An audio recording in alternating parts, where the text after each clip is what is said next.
Hermanos, buenos días, hermanos. Hoy vamos a compartir un texto muy conocido por todos. Va a estar en el libro de Romanos, pero hagamos una oración previa, una oración que Dios nos ilumine y Dios abra nuestro entendimiento. Padre, en el nombre de Jesús te pedimos, Señor, esta mañana tú obres, oh Dios, en nuestras vidas, que abras nuestro entendimiento, Señor, en tu palabra, que podamos esta mañana, Señor, reflexionar en ella, Dios, y aprender de ella, Señor. Te lo pedimos en el nombre de Jesús. Gracias, Señor. Gracias, Dios. Amén. Muy bien, estamos en el libro de Romanos, un texto muy conocido. Quiero explicarlo un poquito. El libro de Romanos, en el capítulo número 8, es un texto que yo creo que usted ya se lo sabe de memoria. Hoy lo vamos a tratar de desmenuzar un poquito. Romanos 8, versículo número 28. Dice así la Escritura. Dice, y sabemos que a los que aman a Dios, todas las cosas ayudan a bien. Esto es, a los que conforme a su propósito son llamados. Y luego empieza a hablar de la predestinación y todo eso. Entonces me interesa este versículo porque generalmente ocupamos una expresión que se ha hecho común y aún entre la gente no creyente también es una expresión común. Aquella expresión que dice no hay mal que por bien no venga, aquella expresión que dice, que suele decirse, ¿verdad?, que al final de las cosas malas va a salir algo bueno, y muchas expresiones como esas. Entonces yo hoy quiero explicar, quiero reflexionar un poco en esta porción, porque ciertamente este verso al final dice que las cosas aún malas, las circunstancias adversas, cualquier dificultad, dice al final, dice ayudará a bien de parte de Dios. Entonces quiero explicar este asunto, ¿verdad? Ciertamente el deseo de Dios, todos lo sabemos que es de bien para nuestra vida. Dios quiere lo mejor para nosotros y siempre va a procurarlo a través de todas sus acciones. Pero déjeme recordarle que a pesar de que el deseo de Dios es bueno y de bien para nuestra vida, va a depender muchas veces de nuestra respuesta a las acciones de Él. De hecho, la Escritura dice que el deseo de Dios, la voluntad de Dios, el propósito de Dios es que nadie se pierda en esta tierra, sino que todos procedan al arrepentimiento a través de Jesucristo. Sin embargo, usted y yo sabemos que eso no va a suceder así al 100%, que de hecho habrán personas que ante el rechazo del Señor Jesucristo tendrán que irse a un lugar que no fue preparado para ellos, sino fue preparado para Satanás y para sus seguidores, ¿verdad? Entonces vemos nosotros cómo, aunque el deseo de Dios es bueno y es de bien, aunque el deseo de Dios es transformar la adversidad y sacar beneficios para nosotros, no se puede cumplir sin que antes se den estos dos elementos que menciona este versículo. Dice, sabemos que a los que aman a Dios, dice, todas las cosas ayudan a bien. Dice, esto es, a los que conforme a su propósito son llamados. Me gusta una versión, aquí está claro, pero hay una versión, la versión textual y la versión también, la versión de hebreo, el código real, lo dicen de esta manera, que yo creo que me gusta más, o sea, más que gustarme, creo que es más apegado, ¿verdad? Y en esa porción dice, a los que aman a Dios, dice, y que conforme a su propósito han sido llamados, dice, todas las cosas ayudan a bien. Entonces antepone los dos elementos antes de decir que todo ayuda bien, que es realmente como la Escritura debe ser entendida. Ahora, si bien es cierto, hoy todas las personas con facilidad dicen que aman, y usted ve hoy el sentimiento del amor y la expresión del amor se ha hecho tan barata, tan común, ¿verdad? Que hoy en día la gente pues que ama a sus mascotas, la gente ama sus bienes, la gente ama, de tal manera que cuando le decimos ama usted a Dios es muy fácil decir sí amo a Dios. Entonces se vuelve está tan desvalorizada, diría yo, esta expresión o esta palabra, ¿verdad?, que muchas veces no tiene esencia, sino son solo palabras. Entonces el problema de esta porción es que cuando decimos los que aman a Dios y consultamos, todo el mundo dice amar a Dios, ¿verdad? Y yo pues no quiero poner en duda eso, por lo menos dentro de la cristiandad, creo que todos tenemos amor a Dios. El asunto está en que no es así de sencillo. En la Escritura encontramos algunas expresiones donde nos mandan, nos llaman la atención en cuanto a cantidad y a forma. Sí, en cuanto a cantidad y a forma es importante. Voy a leerle antes de explicar estos versículos relacionados con el amor, quiero leerle una historia que usted también ya conoce, no es nada desconocido, pero que quiero leérsela porque en base a ella podemos ver todo este texto, en base a ella podemos explicar. Esta es la experiencia del apóstol Pablo cuando va camino al César en una embarcación, y usted sabe la historia. En esa embarcación Pablo no quería que navegasen, ya que el tiempo no era propicio, no era bueno, pero los de la barca decidieron ir. Lo vimos en una reflexión anterior, pero quiero leerle esta porción. Dice versículo 21, capítulo número 27 del libro de los Hechos. Dice: entonces Pablo, como hacía ya mucho, dice que no comían, dice, puesto en pie en medio de todos, les dijo estas palabras. Fíjese bien. Dice: habrá sido, por cierto, dice, conveniente, oh varones, haberme oído, haberme escuchado, dice, y que nos zarpáramos de Creta, tan solo para recibir este perjuicio y esta pérdida. Pero ahora os exhorto a tener buen ánimo, pues no habrá ninguna pérdida de vida entre vosotros, sino solamente de la nave.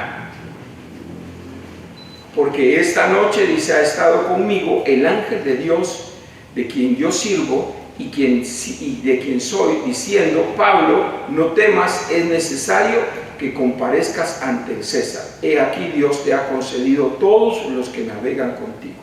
Esta expresión que aparece en Hechos capítulo 27 nos habla de cómo el apóstol Pablo, el cual no podemos dudar que amaba a Dios, ya que fue un hombre que entregó su vida y que estaba dispuesto a dar todo, bueno, y lo dio todo por el Señor, así que qué mejor muestra de amor que esa. Y era un hombre que buscaba el propósito de Dios. Era un hombre que estaba afincado y su día a día consistía en caminar de acuerdo a lo que Dios había establecido para su vida. Renunciando a sí mismo, él caminaba detrás de eso. Entonces, en él aplica exactamente este versículo, porque era un hombre que amaba a Dios y era un hombre que buscaba el propósito de Dios. Entonces, cuando lo vemos ir en la barca, fíjese qué interesante, porque el deseo no era que Pablo naufragara, que naufragaran allí. Sin embargo, las circunstancias y sin embargo el buen parecer de los que dirigían la nave creyeron que iban a poder llegar a su destino, ¿verdad? Sin que hubiera prejuicio de nada, sin que la tormenta pudiese causarles daño. Pablo les advirtió en esta historia. Pablo les advirtió y les dijo: creo que el tiempo no es bueno, no debemos salir, ¿verdad? Creo que vamos a tener pérdidas. Sin embargo, los conocedores del tiempo y de la barca y de la navegación en ese tiempo, pues prevaleció y ellos decidieron: vamos y caminar. Entonces, en medio del camino sucede esto que usted ya ha escuchado. La barca al final es destruida y Pablo les dice estas palabras que hemos leído. Al final dice que todos los personeros, todos los que iban ahí, que eran más de 100 personas, todos fueron salvados, ninguno de ellos murió, pero la barca completamente quedó destruida. En el capítulo 28 del libro de los Hechos encontramos a un Pablo que, saliendo de este naufragio, saliendo a la isla más cercana junto con todos los que iban en la barca, se encuentra en la isla de Malta, una isla donde los naturales de ahí, la gente natural de ese sector, era que los reciben con cierto celo, con cierta precaución, pensando que Pablo era un delincuente igual que todos los demás. Sin embargo, dice la historia, usted lo va a leer en su casa en el capítulo 28, dice la historia que haciendo una fogata y todos alrededor de la fogata pues habían salido del agua. Dice que en medio de eso, cuando Pablo soltó unos leños, unos palos a la fogata, dice que saltó una serpiente que se le enrolló en la mano y lo mordió. Y entonces, como todos los nativos de ese lugar conocían esa serpiente y sabían lo que hacía, todos esperaban que Pablo empezase a su cuerpo a inflamarse y pudiese caer muerto. Pero dice que después de ver que no pasaba eso, pasó el tiempo y no pasaba eso, todos se admiraron de él.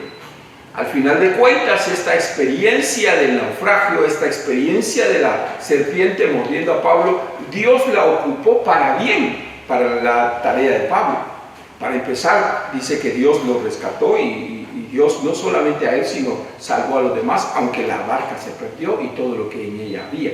Sin embargo, vemos la aplicación de este versículo en esta historia del apóstol Pablo. ¿Por qué en el apóstol Pablo vemos el cumplimiento de esto? Porque era un hombre que amaba a Dios y era un hombre que buscaba los propósitos de Dios.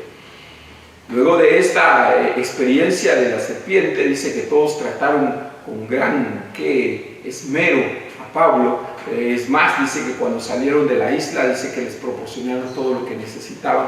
Los naturales de esa isla estaban complacidos y se habían beneficiado de la presencia de Pablo ahí, ya que no solamente la experiencia de la serpiente, sino que dice que además sanó a mucha gente que estaba enferma. Dios, o a través de él, sanó a mucha gente que estaba enferma, ¿verdad? Entonces todo eso le dio un gran lugar a Pablo, que después de eso continúa su camino y va a donde tenía que ir. Entonces esta experiencia, aquí vemos con claridad cómo Dios traduce lo negativo en beneficio para la vida de Pablo. Pablo estuvo mejor, fue mejor tratado por los del barco ante esta situación, pues ellos mismos se admiraron de la hazaña de Pablo. Entonces, esta es una palabra veraz, real, que se cumple, pero se cumple ante estos dos elementos: amar a Dios y andar en el propósito de él. Ahora, por supuesto, ninguno de nosotros creo que tiene un amor total, o como dice la Escritura, ¿verdad? El perfecto amor echa fuera el temor, dice. Tal vez no tenemos ese perfecto amor, pero estamos procurando amar al Señor cada vez más. Pero no se va a poder aplicar este versículo a todos y a cualquiera, no. Tiene que ser necesariamente ante el cumplimiento de estos dos elementos que hemos visto: el amor a Dios. Hay un pasaje en la Escritura donde nos da una sensación de medida, ¿verdad? De cómo debemos medir. Se lo voy a leer, usted lo lee ahí en su casa. Dice Mateo capítulo 10 y versículo 37, dice: el que ama a Dios, dice, Juan, leamos Juan primero, dice Juan capítulo 14 y versículo 15, dice: si me amáis, dice, guardad mis mandamientos. Quiero comentar rápidamente este versículo. Usted y yo somos personas que amamos a Dios, pero también estamos conscientes de que el cumplimiento de los mandamientos del Señor, cada vez estamos avanzando en ello, porque tal vez no guardamos la totalidad de los mandamientos del Señor, pero vamos caminando hacia eso, el camino hacia la perfección, el camino perfecto del cual hemos hablado en otras ocasiones. Es precisamente ir detrás del cumplimiento de ello, pero sabemos que amamos al Señor porque procuramos hacerlo, estamos en eso. Entonces este pasaje es interesante porque dice, no es amar de palabras nada más así, sino que de verdad Dios espera muestras de eso que le decimos muchas veces que le amamos, ¿verdad? Le amamos, si le amamos, guardaremos su palabra. El Señor le dijo a Pedro en una consulta después de que había resucitado, en los 40 días le aparece a Pedro y le dice: Pedro, ¿me amas? ¿Verdad? Y le da una consigna y después le vuelve a preguntar: Pedro, ¿me amas? Y le vuelve a dar otra consigna. Entonces, como que Dios está esperando una acción detrás de esa expresión de amor. Entonces este pasaje es interesante por ello. Vamos a Mateo, que le había mencionado hace un momentito. En el libro de Mateo, en el capítulo 10, versículo 37, nos da una idea de cantidad, y eso es lo que quiero dejarle rápidamente. 10:37, déjenme encontrar acá. Dice en el versículo 37, dice: el que ama a padre o madre, dice, más que a mí, el que ama a hermanos, familia. En otras palabras, en este versículo 37 está hablando del amor que está orientado hacia otras cosas, a las cuales no decimos que no hay que amar, por supuesto que no, ya que la Escritura lo manda. Pero este pasaje es interesante porque dice más. Ese más es el que me interesa, porque está hablando de cantidad. No está diciendo que no amemos a nuestra familia, no. Está diciendo que debemos amar más a Dios que todas estas cosas a las cuales hemos puesto cierta catesis, cierta sentimiento de amor.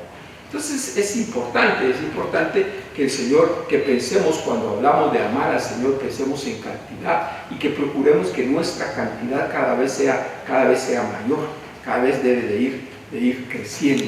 Nuestro amor al Señor debe de ir desarrollándose e ir creciendo cada vez más. Entonces es importantísimo eso, para que de verdad podamos tener, hermano, el cumplimiento de este texto de Romanos. Los que aman a Dios, todas las cosas ayudan a bien. Sí, pero ¿estás avanzando en ello o estás retrocediendo? Estás retrocediendo. Hoy es fácil, la gente ama sus mascotas, ama sus bienes, ama muchas cosas, pero el detalle en este verso es que ames al Señor más que todas las cosas. Por tanto, muy bien, el siguiente versículo, bueno, en ese mismo versículo, la siguiente parte, habla de andar en el propósito de Dios. Caminar en el propósito de Dios es importante. No puedes tú caminar en tus propios caminos, sino debes de entender que hay que andar en la senda de Él, en lo que Él ha trazado. Por eso es importante la comunión, pues a través de ella logramos indagar realmente lo que Dios ha diseñado para nuestra vida.